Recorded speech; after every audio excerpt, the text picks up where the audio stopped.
Imagine buying your dream home. It's beautiful, spacious, and located in an affluent neighborhood. You're ready to start a new chapter until an anonymous letter shows up. A letter that knows too much and promises something sinister. This is the real-life horror story of The Watcher, a chilling unsolved mystery that unfolded in Westfield, New Jersey, starting in 2014. And yes, Netflix now owns the rights to tell this story.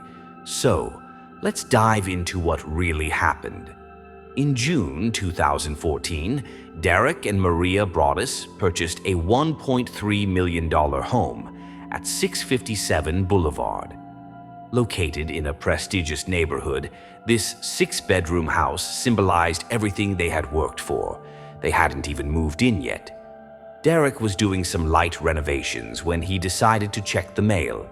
Inside the mailbox, a strange letter greeted him.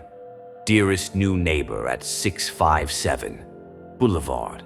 657 Boulevard has been the subject of my family for decades.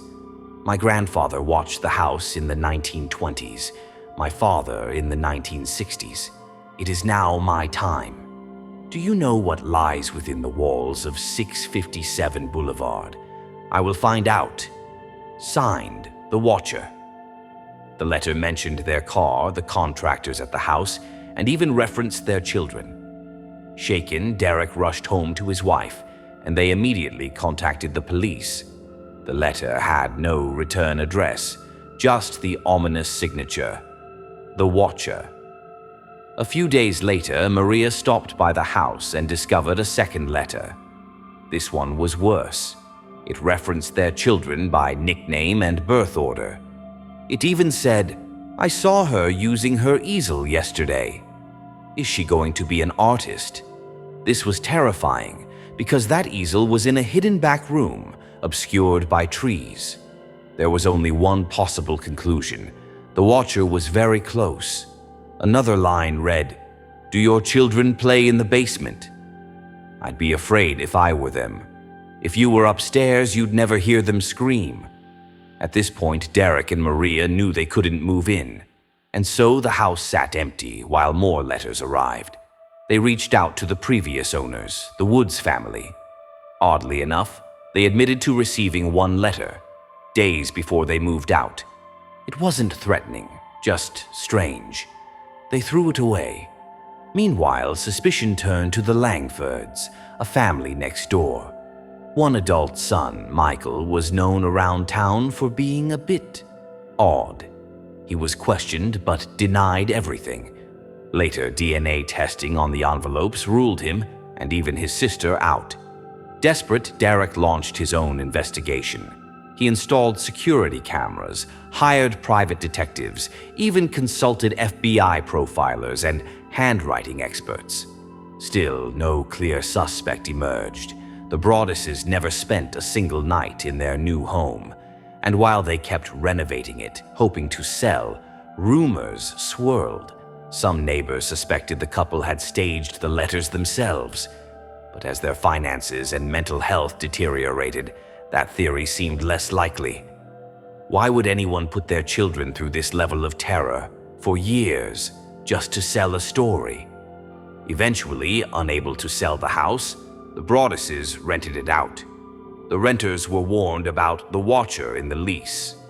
Sure enough, 2 weeks later, another letter arrived. You wonder who the Watcher is? Turn around, idiots. Maybe you've even spoken to me, or maybe you're too scared to say anything. My soldiers carried out my orders.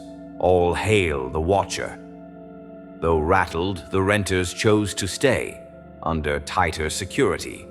Derek and Maria eventually sold the home in 2019 at a $400,000 loss. Before the sale closed, one final letter arrived. You are despised by the house, and the Watcher won. To this day, no one knows who the mysterious Watcher is. Derek later admitted to writing anonymous letters to some neighbors who had criticized his family, hoping to give them a taste of the fear they felt. But he insisted he had nothing to do with the original letters. Theories still swirl. An obsessed neighbor, a jilted bidder, a prank gone too far. But no one has ever been charged, and the secrets of 657 Boulevard remain hidden, maybe within the very walls the Watcher spoke of. So, what would you have done in the Broaddus family's shoes? Would you have moved in or run for the hills? Drop your thoughts in the comments, and if you're brave enough, maybe check your mailbox tonight. Thanks for watching, and stay safe out there.